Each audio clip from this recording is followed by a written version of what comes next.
What is up, guys, and welcome back to the video. And today we have 10 Marvel and DC conspiracy theories. And before we start the video, make sure to leave a thumbs up and subscribe for more because it really helps us, guys. Anyways, number 10, Peter Parker was in Iron Man 2. Though the rights to Spider-Man belonged to Sony in 2010, Marvel may have figured out a way to secretly include him in Iron Man 2. After watching Civil War, which came out this year, it is very clear that Peter Parker is Tony Stark's #1 fan. Tony Stark was easily able to convince Peter Parker to join in his team, despite the fact that they barely knew each other. What if this wasn't the first time Peter met Tony? According to a fan theory, Peter made his first appearance in the MCU when he was only 10 years old. Do you guys remember that boy who appeared in the climatic fight scene from Iron Man 2? Well, there's a possibility that that young boy might be Peter because he was willing to do anything to help his hero in a battle. Also, it may or may not be a coincidence that the finale of Iron Man 2 takes place at the Stark Expo in Queens, New York, which just happens to be the hometown of Spider-Man. Number 9, Robin is a perfect weapon against Batman. Dick Grayson, also known as the first Robin, became one of the greatest sidekicks in the history of comics. At the time, the DC comic editors used his character to act as a sounding board for Batman. Also, the writers were hoping that Robin would appeal to a younger audience because some kids were not interested in reading a story about an adult in a bad costume who fights crime. What if this actually wasn't Robin's true purpose? Some fans believe that there is another reason why DC decided to create this iconic superhero. As many people know, Batman's greatest fear is turning evil. Batman is extremely intelligent and strong, so if he ever joins the dark side, someone needs to know how to stop him. Maybe Robin's main purpose is to make sure that Batman never becomes evil. Batman trains kids and teaches them everything he knows so one day, if necessary, they could stop him from turning evil. Number 8, Loki lost to the Avengers on purpose. Many people consider Loki one of the best villains in the MCU.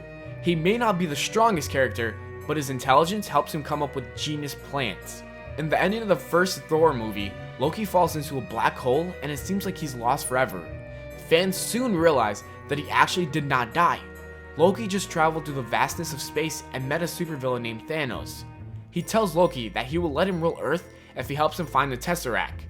Some fans don't understand why Loki, a supreme god, would want to rule an insignificant planet like Earth when he has already ruled Asgard. In one scene, Agent Coulson says, "You won't win because you lack conviction." Maybe the reason why he lacks conviction is because his plan was never to conquer Earth in the first place. At the ending of the first Avengers, Loki gets taken to Asgard. Everyone who watched Thor: The Dark World knows that Loki is exactly where he wants to be. Number 7, Red Skull is still alive. Although many fans love the MCU, most of them can admit that the villains aren't always the greatest. One of the few villains that many people really liked was Red Skull, and he's the arch nemesis of Captain America. In the first Captain America movie, many people truly believe that Red Skull died. But all of that changed as soon as they watched the Avengers film that came out in 2012. One of the most popular theories behind Red Skull still being alive has to do with the power of the Tesseract. This device was used to help Loki return to Asgard at the end of the Avengers. Maybe when the ship went down, the Tesseract teleported Red Skull somewhere in the universe. This theory may be true because the director of the first Avengers, Joe Johnston, goes out of his way and makes it seem like Red Skull's death is one of assumed intent. Number 6, Dr. Manhattan created the DC Universe. Alan Moore and Dave Gibbon created Watchmen, also known as one of the most iconic graphic novels to ever exist. In the graphic novel, Dr. Manhattan is framed for the destruction of New York City and annihilation of millions of people. He decides to leave Earth and considers creating it in another galaxy. In case you didn't know, Dr. Manhattan has many powers including the ability to create life, travel across dimensions, perceive time in a non-linear fashion, and reverse entropy. If he actually did create the DC Universe, then you should probably thank Dr. Manhattan because without him, your favorite superheroes would not exist. Number 5, mutants do not exist in the MCU because of Hydra. Obviously, the real reason why we really don't see mutants in the MCU is because Fox currently owns the rights to the live-action X-Men. Some fans believe that this is not the only reason why X-Men characters do not make an appearance in the MCU. In this theory, Hydra splits off from Germany and stops Hitler from starting the Holocaust. As a result of Magneto never being imprisoned, he does not discover his powers. This is why he did not meet Charles Xavier. Also, Professor X never created his special school, so that explains why there is not an X-Men in the MCU. Mutants still exist, but they keep their powers a secret because they're afraid of everyone looking at them differently. Also, Hydra's failure to take over kept the Avengers from ever forming in the Fox universe. Number 4, Superman only has one superpower. The Man of Steel is definitely one of the most powerful superheroes to ever exist, and it seems like he has so many superpowers. He has superhuman strength, speed, vision, breath, energy, and senses, which are all powers he gets from the sun.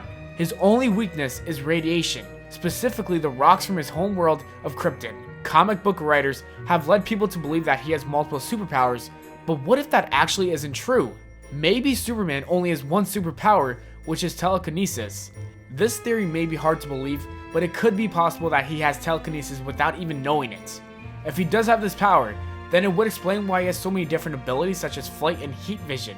To explain his weakness of kryptonite, the theorist says that the radiation only weakens his mind, which is why it stops him from using his abilities.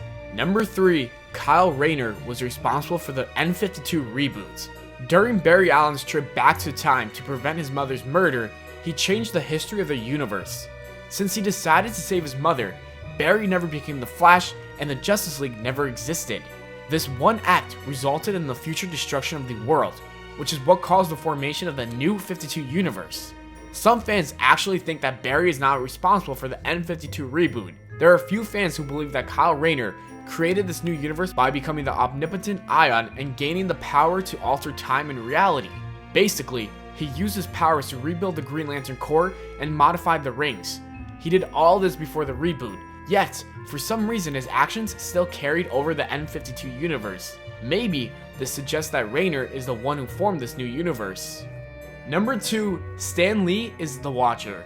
One of the best parts about the MCU is that the person who created many comic book characters, Stan Lee, has a cameo in every movie. At first, many people thought that Stan Lee's main purpose was to make the audience laugh since almost all of his cameos are funny. But what if he actually plays a Marvel character? It may seem a little unbelievable, but there's a possibility that he might be the Watcher. In case you didn't know, the Watchers are one of the oldest species in the universe, and they are committed to observing knowledge on all aspects of the universe. It would make sense for Stan Lee to be a Watcher because he has appeared in various decades and locations. Number 1, the Joker's origin in The Dark Knight. Ever since the Joker was first introduced in the Dark Knight trilogy, people have been creating theories about his origin. As of right now, his origin is still a mystery, but there are many theories that make a lot of sense. Some people think that he really did give himself the scars to make his wife feel better, while other people believe that he was abused by his father when he was a child. One very popular theory is that the Joker was actually in the military. Not only would this explain how he got the scars, but it can also explain how the Joker knows how to use many weapons. According to the theory, he was a soldier in one of America's Middle Eastern conflicts, and at some point, he became psychologically damaged by his experiences. He is sent back home, and this is when he starts to hate society. Thanks for watching the video, guys. I hope you all enjoyed. If you did, don't forget to leave a like and subscribe for more. Also, we would really appreciate it if you guys shared the video, and I'll see you guys later.